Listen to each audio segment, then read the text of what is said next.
धन्यवाद अमित जी।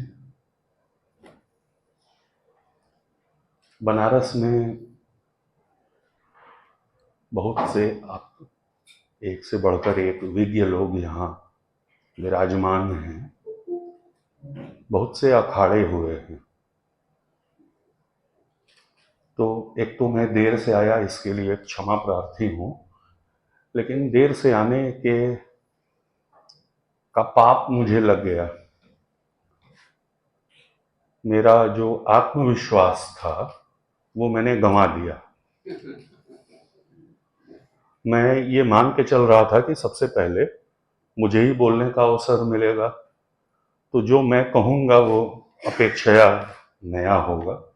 और उसके बाद आदरणीय प्रोफेसर बलराज पांडे सर और मेरे गुरु प्रोफेसर अवधेश प्रधान जी, जिनका पूरा रूपक तो सही नहीं बैठेगा, लेकिन मैं एकलव्य हूँ जिनका। उन्होंने मेरे साथ द्रोणाचार्य वाली भूमिका नहीं निभाई है, लेकिन मैं भागा हूँ उनकी शरण से।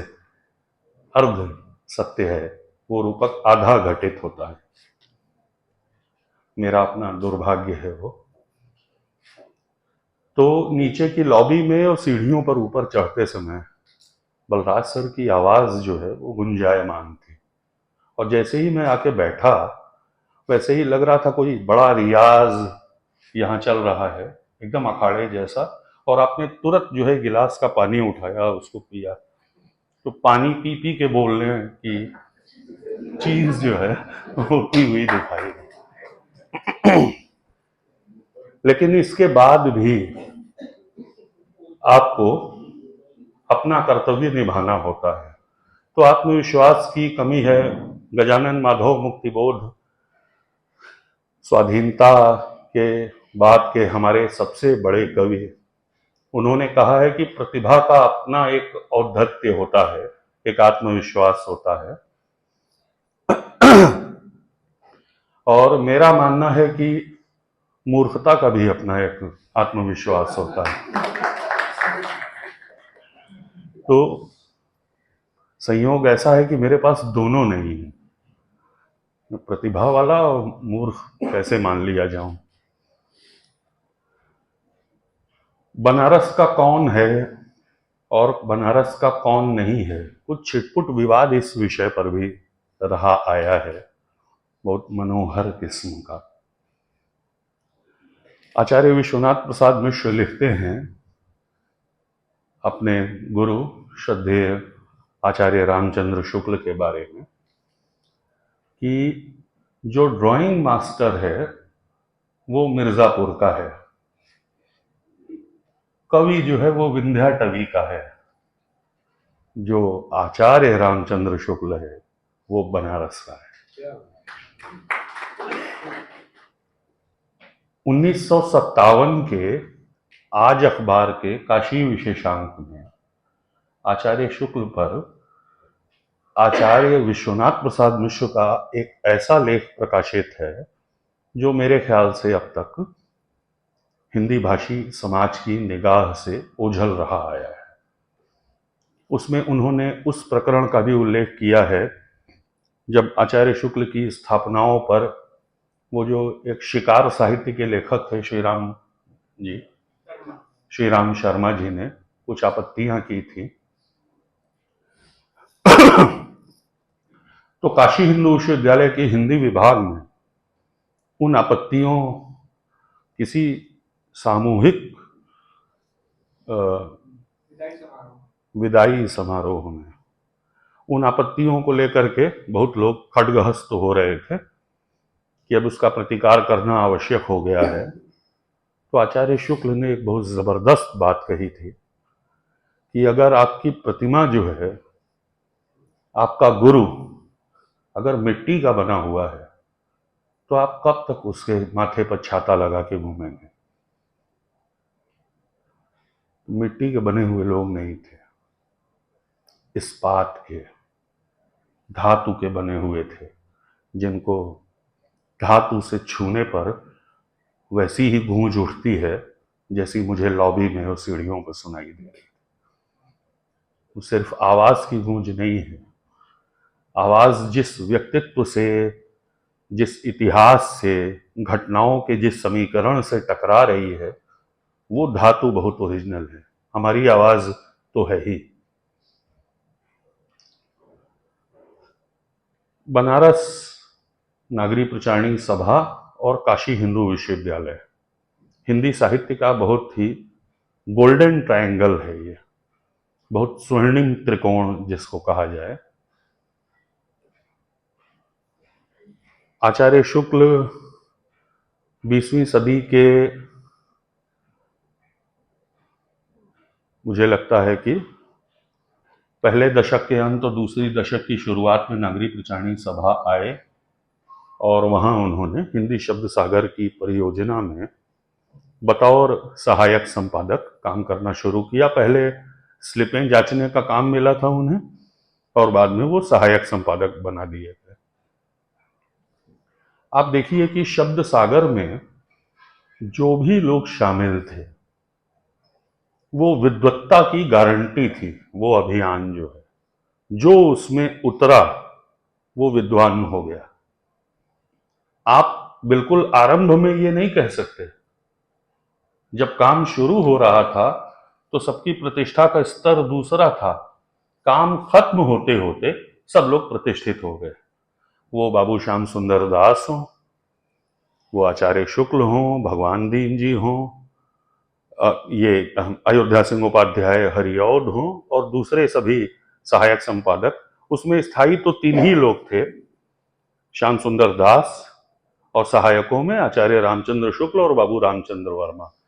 बाकी बालकृष्ण भट्ट वगैरह आते जाते रहे।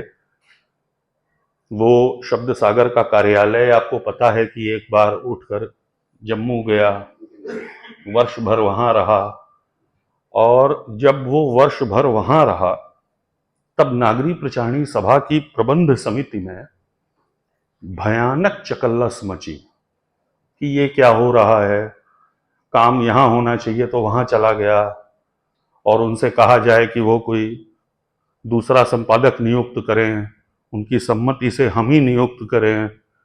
और ये सवाल उठाने वाले कोई साधारण लोग नहीं थे। बाबू शिव प्रसाद गुप्त थे वो। यानी बहुत बीहड़ रेजिस्टेंस तमाम ज्ञात ब्रैकेट में अज्ञात कारणों से मौजूद था। और ये कि वो जो प्रगति विवरण भेजते थे श्याम सुंदर दास शब्द सागर का, वो अंग्रेजी में होता था। तो इस बात पर आपत्ति हुई कि वो प्रगति विवरण अंग्रेजी में क्यों भेजे जाते थे, भेज रहे हैं, बताइए, समझना मुश्किल है और हिंदी की अस्मिता का सवाल है, और अंग्रेजी में विवरण लिख रहे हैं ऐसे। और फर्मे में छपता था वो, जैसे एक खंड जो है अनेक फर्मों में, मान लीजिए 8 फर्मे में छपता था, और वो छपते ही बिक जाता था। तमाम लोग 1929 में पहली बार प्रकाशित उस इतिहास के बारे में इस धारणा का शिकार हैं कि, इतिहास में कह रहा हूं, शब्द सागर के बारे में, कि वो उसके भूमिका के रूप में ये हिंदी साहित्य का इतिहास प्रकाशित हुआ। ये एक स्थापित तथ्य है 1929 में। लेकिन वो पहले खंड में प्रकाशित नहीं हुआ है, वो 8वें खंड में प्रकाशित हुआ है। शब्द सागर का जो 8वां खंड है उसमें हिंदी साहित्य का इतिहास, जिसका नाम है हिंदी साहित्य का विकास और हिंदी भाषा का विकास, जिसके लेखक श्याम सुंदर दास जी हैं, इन सब बातों पर वर्षों वर्षों तक मेरे ख्याल से ओट कर दी गई थी। कुछ पहले तो लगता था कि नीयत की खराबी थी। अब मेरा यह मानना है कि कई बार हम जिसे नीयत की खराबी समझते हैं वो आलस्य या प्रमाद या मूर्खता या इनका एक अभूतपूर्व संश्लेषण भी हो सकता है। तो ऐसा भी हुआ है अतीत में। हिंदी साहित्य का वीर गाथा काल नागरी प्रचारणी पत्रिका के एक अंक में इस आशय का एक निबंध प्रकाशित हुआ है, और मैं कतई विवाद पैदा करने के लिए यह तथ्य नहीं बता रहा हूं। उसके 2 लेखक हैं, श्याम सुंदर दास, रामचंद्र शुक्ल। आप देखिए कि कैसे एक कॉमन परसूट में, एक समवेत प्रयास में काशी अपना साहित्य, अपनी ज्ञान मीमांसा निर्मित करती रही है। ये समवेतता जो है, ये समूहन काशी की सांस्कृतिक अस्थि का, उसके साहित्यिक किरदार का एक बहुत अमिट हस्ताक्षर है। और ऐसा नहीं कि शब्द सागर के प्रसंग में इतिहास में पहली बार ये हो रहा था। जिस 1 बाई 1 स्क्वायर किलोमीटर के मोहल्ले का नाम चौखंबा है और जो इस पूरी सभ्यता का केंद्र बिंदु, उसका नाभिक है, उसके भीतर व्याकरण के, न्याय के, मीमांसा के, तमाम मर्मज्ञ काव्य के, हमें पता है कि गोपाल जी के मंदिर की इतनी प्रतिष्ठा थी, जो गोपाल मंदिर और मुकुंद राय का मंदिर है चौखंबा में, इतना प्रतिष्ठित था कि उसकी कटौती कटती थी और मुसलमान भाई तक कटौती कटाते थे, यानी लाभांश में से एक हिस्सा मंदिर को चढ़ाया जाता था। और वो मूर्ति बनारस की भाषा में कहें तो कब पधराई गई है इसका भी हमको पता है। गोपाल मंदिर में पीठाधीश्वर जब थे, यानी ये भारतेंदु के दादा, जिनका नाम हरखचंद था, उनके समय की बात है। भारतेंदु के पिताजी गोपाल चंद गिरधर दास जी, नहुष नाटक वाले, जिन्हें रीतिकाल में स्थान दिया है आचार्य शुक्ल ने अन्य कवियों में, माना ऐसा जाता है कि उन्हीं की बाल छवि की प्रतिकृति हैं गोपाल जी। और एक गोपाल जी गोपाल मंदिर में हैं, दूसरे गोपाल जी भारतेंदु बाबू के घर में हैं, पहली मंजिल पर, आंगन के ऊपर जो ऊपर वाला हिस्सा है। और जिसकी पूजा जो है, यद्यपि परिवार में विभाजन हो गया है, तो परिवार की अलग अलग शाखाएं जो हैं, उनको महीने महीने की पूजा करने का अधिकार मिला हुआ है। वैसे वो पूजा करते हैं, राग भोग करते हैं जिसे कहा जाए।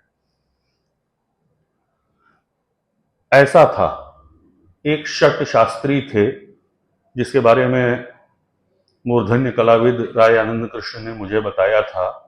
वो प्रतिदिन संध्या के समय भारतेंदु बाबू के घर के नीचे आके बैठ जाते थे और उनके में आशु कवि की प्रतिभा थी। तो वो कोई पद कहते थे आधा, और वो पद भृत्य जो है लेकर के एक मंजिल ऊपर जाता था, जहां खिड़की पर बैठ के भारतेंदु बाबू उनको अपलक निहारा करते थे, अपने विनोद में व्यस्त।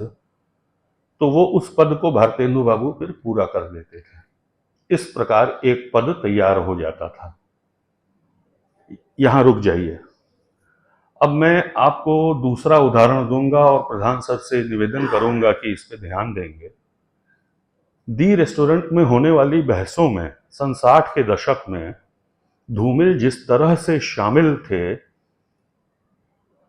अवधेश प्रधान, नरेंद्र नीरव, वाचस्पति जैसे युवजनों के साथ एक अहर्निश बहस में वशिष्ठ मुनि ओझा के साथ, उसमें क्या कोई इस बात की गारंटी ले सकता है कि कोई कविता पंक्ति पर किसका इंटेलेक्चुअल कॉपीराइट है? कि आजादी 3 थके हुए रंगों का नाम है जिसे एक पहिया ढोता है? क्योंकि वो सब बहस में से निकली हुई कविताएं हैं। वो एक व्यक्ति के एकांत का कारनामा नहीं है।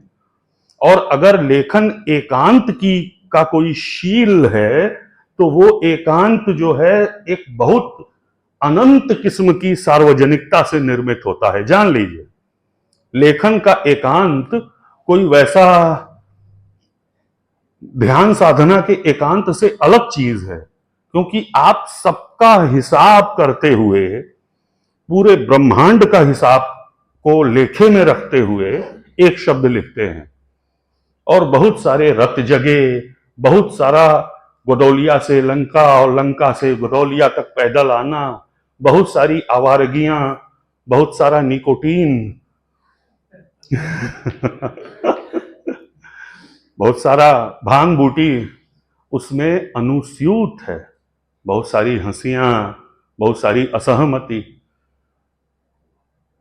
तो कहाँ भारतेंदु का समय 1850 से 1885 के बीच का, और कहाँ ठीक उस परिघटना के 100 साल बाद धूमिल का समय। जो चीज बदलती नहीं है वो यही है, समूहन। और आप शहर से साहित्य को जोड़ करके अगर देखना चाहते हैं तो ये आसान काम नहीं है। ये एक विचित्र वेग चेष्टा है कि कैसे एक रचनाकार के जीवन का ताना बाना शहर के स्पंदनों का आलिंगन करता है, कैसे शहर रिफ्लेक्ट होता है किसी रचनाकार में। ये तय कर पाना रिसर्च मेथोडोलॉजी के लिए भी तनिक मुश्किल काम है।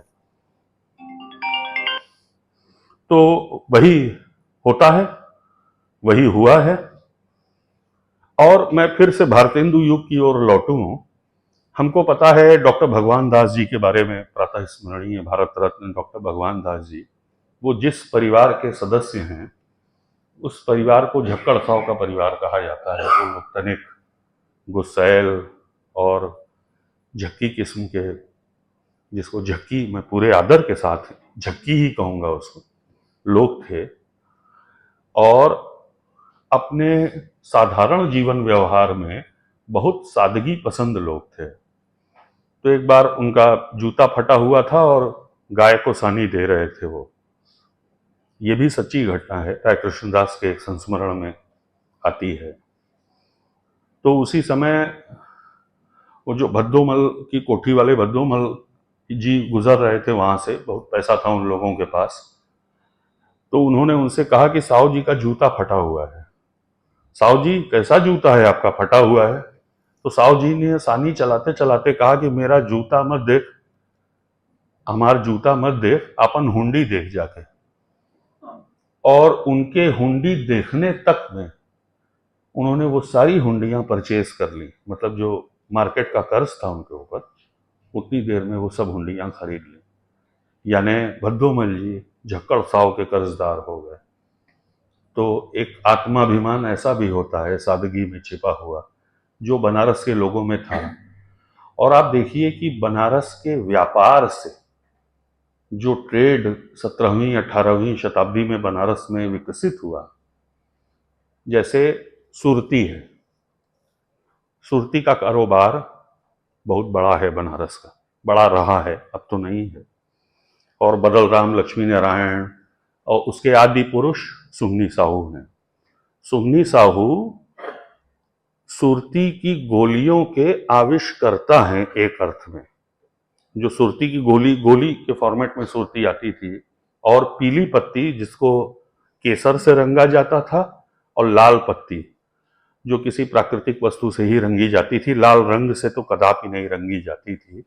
ये सुरतियां उस परिवार का की खोज हैं मूल रूप से। कई लोग लखनऊ को भी श्रेय देते हैं, हो सकता है सुरती का कोई प्रकार, काली पत्ती का लखनऊ में भी कोई सूत्र मिल जाए, इससे इनकार नहीं है। लेकिन कम से कम बनारस से जो पान सर्कुलेट हुआ, प्रतिष्ठित हुआ, पूरी दुनिया में फैला, बनारसी पान कहलाया, वो कोई ऐसी अनादिकालीन परिघटना नहीं है। मतलब सुरती के साथ खाया जाने वाला पान जो है कत्थे से रंगा जाता था, माफ कीजिएगा, याद आ गया मुझे, जो लाल सुरती होती थी वो कत्थे से रंगी जाती थी, और पीली वाली केसर से। तो आप देखिए कि व्यापार का कैसा रोल है काशी के साहित्य के साथ। सुगनी साहू के प्रतिष्ठित कुल में हमको वो सब पता है कि रोज गंगा जी नहाने जाते थे, और वहां से जब लौटते थे तो बहुत दानशील थे वो कुछ न कुछ देते हुए द्रव्य आदि घर तक आते थे, और उन्हें वही आदर मिलता था जो महाराज बनारस को मिलता आया है। हर हर महादेव का उद्घोष वगैरह उनको लेके होता था। उसी परिवार की चौकथाने के पीछे जो दुकान है वही बैठकी थी जयशंकर प्रसाद की, उसको उनका दरबार कह लीजिए। जैसी अखाड़ेबाजी बौद्धिक और सांस्कृतिक अभी हम लोग यहाँ कर रहे हैं, इसी का प्रतिरूप वहाँ भी होता था। बनारस के व्यसन आदि इत्यादि से संपन्न और होता था। हम लोग थोड़े शरीफ हैं, वो थोड़े कम शरीफ थे। बगल में आगा हर्ष कश्मीरी हैं। तो मुझे लगता है कि वो जिस तरह की बैठकी होती थी विनोद शंकर व्यास आदि की, उसमें आगा हर्ष कश्मीरी जब उधर से होकर गुजरते होंगे तो उनकी हालत तो खराब ही कर देते होंगे सब लोग। और वहीं पर प्रेमचंद आते हैं, वहीं निराला आते हैं, कभी कभी वहीं केशव जी पहुंच जाते हैं। वो लोग उठ करके नागरिक प्रचारणी सभा के परिसर में चले आते हैं। इतना आवागमन था, नागरिकता इतनी सक्रिय और गतिमान थी। और ये सब वर्ष भारत के इतिहास के, आधुनिक भारत के इतिहास के सबसे चैलेंजिंग वर्ष थे।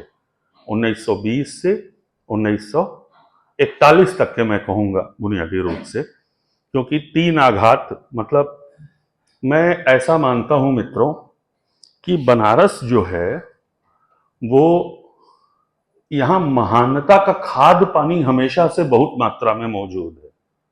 अगर कोई महान होना चाहे तो बहुत आसानी से हो सकता है, क्योंकि औसत लेखक, औसत तबला वादक, औसत कथक नर्तक, औसत सितार वादक, औसत रंगकर्मी जितनी बड़ी संख्या में बनारस में हैं, आप सर्वे करके देख लीजिए। कल्चरल मैपिंग का कोई डेटा अगर होता हमारे पास तो उससे डॉक्टर साहब ये पता लग जाता कि इतनी बड़ी संख्या में देश के किसी भी शहर में आपको नहीं मिलेंगे। आप भोपाल जाके सितार बजवा लीजिए 21 लोगों का, आपको मुश्किल आ जाएगी। आपको अगल बगल से, किसी घराने से, मैहर से, उज्जैन से आउटसोर्स करना पड़ेगा। लेकिन आप अभी एक फोन करेंगे और 21 सितार वादक बनारस में 2 घंटे बाद आपको मिल जाएंगे। 51 तबला वादक आपको आधे घंटे में मिल जाएंगे, और 1008 कवि भी मिल जाएंगे। तो ये है इस शहर का मैजिक, ये खाद पानी है इस शहर का। इसमें से कोई निकलता है कभी भारतेंदु, कोई निकलता है प्रसाद, और आयु आप देख ही रहे हैं क्या क्या है। राधा कृष्ण दास की भी वही आयु है प्रायः, जिन्हें छोटे भारतेंदु कहा गया, जिनकी जीवनी आचार्य रामचंद्र शुक्ल ने लिखी, और जिनकी सीधी वंशधर हैं डॉक्टर प्रतिभा अग्रवाल जी। मतलब भारतेंदु की 2 बुआएं, एक का परिवार राय कृष्ण दास वाला और दूसरे का परिवार डॉक्टर प्रतिभा अग्रवाल वाला। और भारतेंदु की एक बेटी विद्यावती जी, जिनका परिवार व्रजरत्न दास वाला, जो पेशे से वकील थे और अरबी फारसी संस्कृत के बहुत बड़े विद्वान, जिन्होंने खुसरो की हिंदी कविता नाम का वो संकलन संपादित किया। न जाने कितने काम किए, भारतेंदु बाबू की एक जीवनी लिखी, और माँ असीरुल उमरा नाम की वो किताब लिखी मुगल दरबार के सरदारों पर, क्योंकि फारसी लिपि के बहुत बड़े विद्वान थे। आप देखिए कि सब बहुभाषिक हैं, किसी के पास बहुत प्रबल औपचारिक शिक्षा नहीं है, घर पे रह के स्वाध्याय से, संगत से सीखा है। शिक्षा का मुकम्मल ढांचा हमारे पास इतना मजबूत नहीं था, उसका कारण यही है। और न तो मैं इस व्यवस्था की मीमांसा करते हुए ये बात कह रहा हूं। सन 36 में प्रेमचंद का देहावसान हुआ, सन 37 में जयशंकर प्रसाद नहीं रहे, और सन 41 में रामचंद्र शुक्ल नहीं रहे। 36, 37, 41, इन 6-7 वर्षों में, मतलब आप कहने को कह सकते हैं कि हिंदी का सबसे बड़ा आलोचक, हिंदी का सबसे बड़ा कवि, हिंदी का सबसे बड़ा कथाकार, उपन्यासकार, एकाएक ये सब संज्ञाएं बनारस के लिए असंभव हो गई। 1943 में नागरिक प्रचारणी सभा ने अपनी 50वां स्थापना दिवस मनाया, जिसको अर्धशताब्दी कहा जाता है, जो बहुत जोरों शोर से माना था, कोशोत्सव की तरह या द्विवेदी अभिनंदन ग्रंथ के प्रकाशनोद्घाटन की तरह। उसके बाद का सर मेरा ये ख्याल है कि उत्थान 1893 से 1943 तक सभा का, और उसके बाद क्रमशः धीरे धीरे ढलान, ये है क्रम। 50 वर्षों का उत्थान और 50 वर्षों की ढलान। 1993 तक आते आते वो ढलान पूरी हो गई थी। उसके बाद जमीन के नीचे ही जाना था, तो जमीन के नीचे भी कुछ हद तक तो ये क्या वजह है कि स्वाधीन भारत में हमारे लिए साहित्य कर्म थोड़ा सा मुश्किल हो गया, जबकि आप देखिए कि कितने अलग अलग किस्म के रचनाकार हैं हमारे तीनों। ऐसा नहीं कि वो रणभीरी के प्रकाशन से जुड़े हुए हैं या क्रांतिकारी साहित्य रच रहे हैं, सीधे प्रतिरोध के किसी मार्च में शामिल हैं कि अंग्रेज सरकार को सबसे अधिक खतरा उन्हीं से लग रहा है। वो महात्मा गांधी या चंद्रशेखर आजाद ऐसे लोग नहीं हैं। वो रचना के मोर्चे पर सक्रिय शहीद हैं। उनका मोर्चा आलोचना है, भाषा है, साहित्य इतिहास है, एक आम फहम हिंदुस्तानी है, अंग्रेजी में अपने उपन्यास की स्क्रिप्ट बनाना है। लेकिन वो सिलसिला जो है तनिक थम थम कर फिर 1943 के बाद आगे बढ़ता है बनारस में। और जब मेरे पास बहुत सारी सूचनाएं हैं, उनको संग्रहित कैसे किया जाए और उसे किसी अवधारणात्मक निष्कर्ष पर कैसे पहुंचा जाए, मुझे नहीं पता। तो वो काम आपका है, आप उनको जोड़ लीजिएगा अपने मन में अपने ढंग से। जिल्दें बिखरी हुई हैं, दफ्तरी वाला काम आपको करना है। वो धीरे धीरे क्रमशः एक तरह के पराभव पराभव अस्त होने की ओर बढ़ता है, कम होता है, लोग कम सामने आते हैं। और कम से कम अगर लोगों को दोष न दें तो बनारस की जो केंद्रीयता जो है, जो साहित्य का केंद्र है, वो आसन बनारस से दूर होता है। मित्रों, इतने दिन तक कहा गया, हम लोग नामवर जी के मुंह से सुनते थे कि साहित्य का पानीपत है बनारस। जब उन्होंने ये भाषण प्रोफेसर अवधेश प्रधान जी और बलराज सर की उपस्थिति में मंच पर शिव प्रसाद सितारे हिंद वाली किताब के लोकार्पण के मौके पे दिया था, और वीर भारत तलवार जो हम लोगों के गुरु जी हैं, उनको लगभग चेतावनी वाले अंदाज में धमकाते हुए दिया था कि छप कहीं से जाए, पानीपत बनारस ही है। तो उसके पीछे परंपरा की एक अद्भुत समझ काम कर रही थी कि व्याकरण के दिनों से ही काशी जो है साहित्यिक न्याय की एक जगह तो थी ही, जहां पर आकर दूध का दूध और पानी का पानी हो जाता था। वो आसन धीरे धीरे हमसे दूर गया। पहले इलाहाबाद की ओर गया होगा, फिर दिल्ली जब देश की राजधानी बनी, नेशनल एकेडमीज वहां बनी, तो वो दिल्ली की ओर केंद्रित हो गई सारी गतिविधियां, सांस्कृतिक साहित्यिक। इसमें कोई हर्ज भी नहीं है, ऐसा होता है। लेकिन हम जो है अपने अतीत को, अपने उत्तराधिकार को ढंग से रेस्क्यू नहीं कर पाए। अब जैसे मैं कुछ एकाध दृष्टांत के हवाले से अपनी बात करके, मेरा समय भी हो गया है पूरा, मतलब इस भाषण का समय पूरा हो गया। मेरा समय पूरा होने से आजकल मृत्यु का ख्याल नहीं आता, सभा वाले अपने कार्यकाल का ख्याल आता है। तो वो धीरे धीरे अस्त हुआ, और हम लोगों ने रेस्क्यू ढंग से नहीं किया। हम जो बचा सकते थे वो, उसका, जैसे रस मीमांसा नाम की जो पुस्तक है, आजकल नागरिक पुराणी सभा हिंदी साहित्य का इतिहास के एक परिमार्जित संस्करण के प्रकाशन के बाद रस मीमांसा छापने की ओर प्रवृत्त है।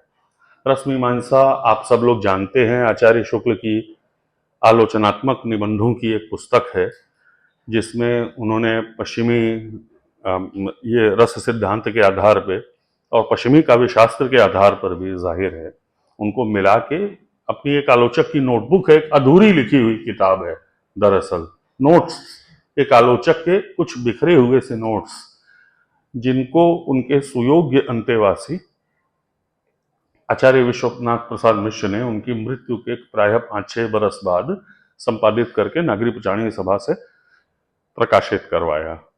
लेकिन उस किताब के साथ मुश्किल ये है कि वो किताब बहुत सारे आचार्य शुक्ल के पाठों में आवाजाही करते हुए लिखी गई है। उसके कुछ निबंध चिंतामणि में शामिल हैं, उसकी कुछ गद्य के कुछ अवतरण जो हैं हिंदी साहित्य का इतिहास में है, उनको यथास्थान एक संगति जो है उपलब्ध करने के लिए आचार्य विश्वनाथ प्रसाद मिश्र ने अपने विवेक से रखा है जगह जगह पर। उस समय तो वो बहुत कायदे से प्रकाशित हुई है, पहले संस्करण में मैंने देखा है उसको, कि वो ब्रैकेट लगा करके भूमिका में ही आचार्य शुक्ल ने कहा है कि जहां वो बड़े वाला ब्रैकेट लगा हुआ है वहां पर मैंने लिखा है, वो वाक्य अगर कहीं अधूरा रह गया है तो उसको पूरा करने के लिए, और जहां ब्रैकेट नहीं है वो आचार्य शुक्ल का है। और मैंने अपनी ओर से आचार्य शुक्ल के वाक्य में कहीं कुछ जोड़ा नहीं है, ये डिस्क्लेमर बार बार देते हुए, जो शायद उस युग की मर्यादा के अनुकूल रहा होगा। और कुछ बातें जो हैं एक दो संस्मरणों में स्टेब्लिश की गई हैं जो विचित्र हैं, कि जैसे आचार्य शुक्ल लेट कर लिखते थे और पेंसिल से लिखते थे। ये बात श्याम सुंदर दास जी ने भी लिखी है एक जगह, विश्वनाथ जी ने भी लिखी है। ये अद्भुत बात है, क्योंकि हमको जो शुक्ल जी की हस्तलेख मिले एकदम कहीं भी कायदे से रखे हुए नहीं, वही चीजें नागरी प्रचारणी सभा के पुनरुद्धार में, उसकी साफ सफाई में मिली हैं, जिनको किसी ने रखा नहीं है, जिसको उपेक्षित छूट गई हैं, जो जिनको भूल गए हैं कहीं छोड़ के, यहां पर मैं अपनी ये फाइल छोड़ के चला जाऊं, वो बच गई है। लेकिन जो बाकायदा लाइब्रेरी में थी, सेफ में थी, वो खराब हुई है या वो वहां नहीं है या आधी अधूरी है। तो हमको जो हस्तलेख मिले और हमने मिला के देख लिया, वो आचार्य शुक्ल के हस्तलेख हैं, उनकी स्याही से लिखे हुए हैं। हाँ, और वो जैसे फाइनल प्रेस कॉपी उन्होंने तैयार की है, वो बहुत सुलिखित है, उनमें विचारों की कोई उठापटक या कोई घमासान शिल्प का नहीं मचा हुआ है, वो बिल्कुल शिल्पित सुलिखित मजमून है, जिसको उठा करके छाप दिया जाए। अगर कायदे से स्कैन किया जाए आज के जमाने में, तो चूंकि वो पुराना वाला लिखते हैं, झ पुराना वाला लिखते हैं, तो स्कैन होने में दो तीन ही शब्दों का हेरफेर होगा, स्कैन हो जाएंगे गूगल पर। और आपको पता है मित्रों कि कैसी कैसी चीजें स्किप हुई हैं।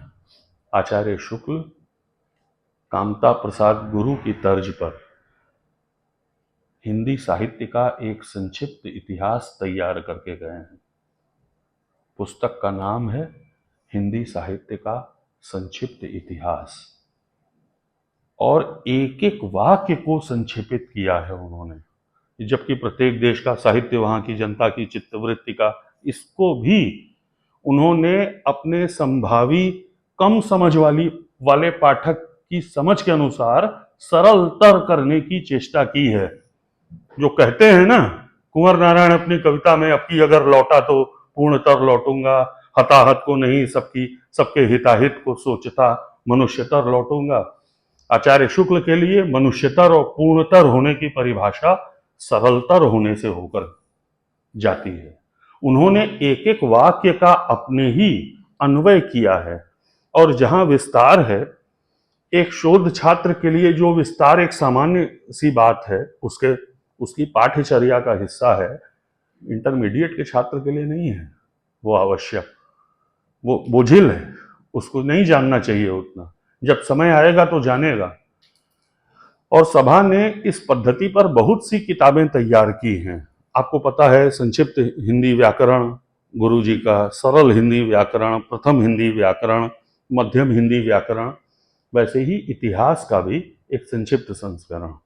अब देखिए, वो चीज इतने वर्षों तक कहीं खोई हुई थी, लेकिन जब विश्वनाथ त्रिपाठी जी किताब बनाते हैं तो उसका नाम रखते हैं हिंदी साहित्य का संक्षिप्त इतिहास।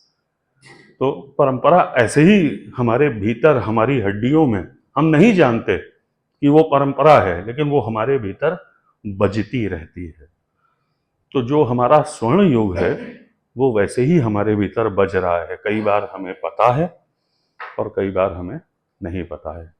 मुझे लगता है कि बस बहुत हुआ। प्रणाम।